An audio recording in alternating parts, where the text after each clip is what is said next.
Transitive property of proportion. आज हम इस कंसेप्ट को समझते हैं। इस डायग्राम से हम ये बात समझ सकते हैं, जैसे आपके पास ये ट्रायंगल है जी ए बी सी, एक राइट एंगल ट्रायंगल मैंने यहाँ पे ड्रॉ किया है। और ये बात हम जानते हैं कि जो ए वर्टेक्स है इसके सामने अपोजिट स्मॉल ए साइड, इसी तरह ये स्मॉल बी साइड हो जाएगी और ये हमारे पास जी स्मॉल सी साइड होगी। इसी तरह एक्स जो हमारे पास वर्टेक्स है इसके सामने स्मॉल एक्स साइड, ये हमारे पास जी स्मॉल वाई साइड होगी और ये हमारे पास स्मॉल जी साइड होगी।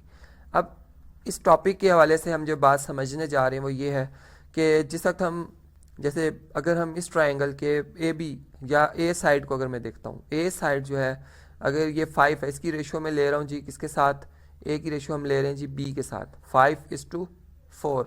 और अगर मैं ये कहता हूँ कि ये बराबर है किसके जी, यहाँ पर अगर आप देखें तो 15:12 के, ठीक है। और अगर आप देखें तो वाकई ये बराबर है। साथ ही हम इसका भी कहें कि अगर हम इसी तरह B:C लें, यानी 4:3, और ये इक्वल टू हो जाएगा जी 12:9।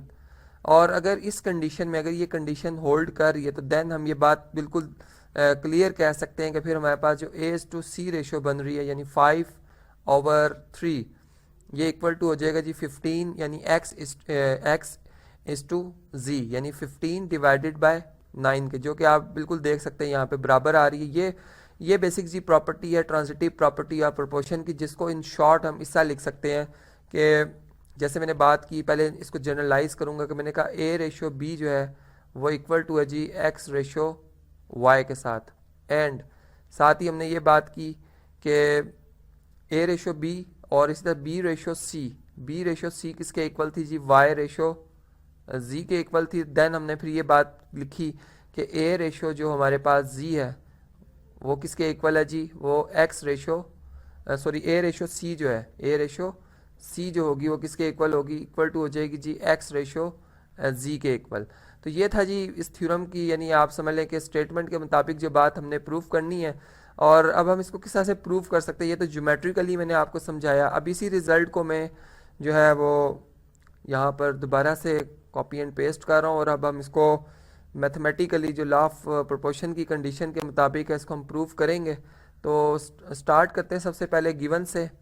अगर आप देखें जी हमारे पास जो रिजल्ट गिवन है, गिवन में इस तरह से है कि A:B ये इक्वल टू है जी x:y के, यानी यहाँ से फिर हम ये बात कर सकते हैं A/B equal to x divided by y। ये हमारे पास जी इक्वेशन नंबर 1 है।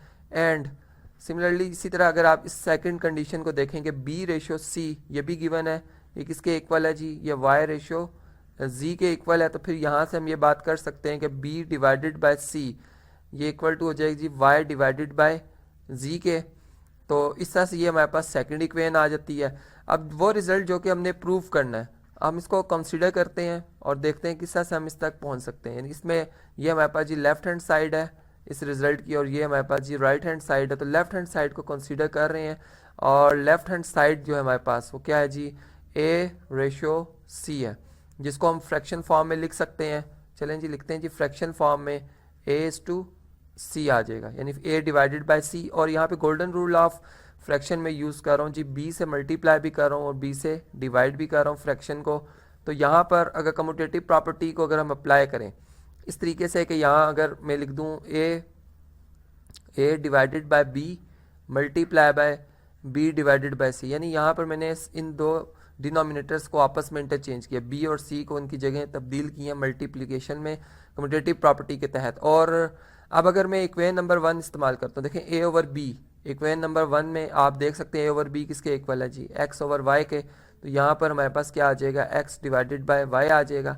जबकि इसी तरीके से अगर आप सेकंड देखें B/C को, तो B डिवाइडेड बाय C ये किसके इक्वल है, यहाँ से हमें पता चल रहा है ये y डिवाइडेड बाय z के इक्वल है। इसको रिप्लेस कर दिया जाएगा जी y डिवाइडेड बाय z से, और यहाँ से y से कैंसिल आउट हो जाएगा मल्टीप्लिकेटिव इन्वर्स से, और यहाँ पर x डिवाइडेड बाय z आ जाएगा, जिसको हम x:z भी कह सकते हैं। और अगर आप देखें तो ये बिल्कुल x:z, यही हमने रिजल्ट प्रूव करना था, यही राइट हैंड साइड है। तो यहाँ से बिल्कुल लेफ्ट हैंड साइड को सॉल्व करते हुए आए हैं हम और राइट साइड तक हम पहुँच गए। तो ये इस तरह से ये कंडीशन जो कि अभी हमने समझी थी ट्रांजिटिव प्रॉपर्टी या प्रोपोर्शन की, वो यहाँ पर मैथमेटिकली भी प्रूफ हो जाती है। अब इसी प्रॉपर्टी को इन शॉर्ट हम किस तरह से रिप्रेजेंट कर सकते हैं इसको ज़रा समझ लेते हैं जी।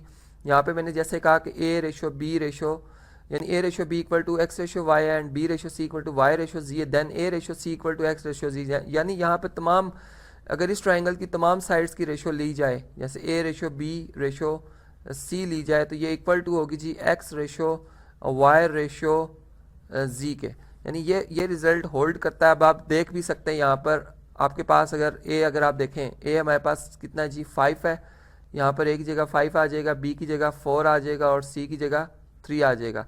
इसी तरह अगर एक्स वाई जी को देखें तो एक्स कितना जी 15 है और वाई हमारे पास 12 है और जी हमारे पास कितना जी 9 है। और इनकी रेशियो अगर आप इनको अगर सिंप्लीफाई करें तो आप देख सकते हैं 3 कॉमन डिनोमिनेटर या कॉमन इनका मल्टीपल है जो कॉमन आ जाएगा, डिवाइड हो जाएगा। तो यहाँ पर 5:4:3 आ जाता। तो ये प्रॉपर्टी हमने देखा कि प्रोपोर्शन के केस में एग्जिस्ट करती है, 3 साइड्स में 3 नंबर्स में भी होल्ड करती है।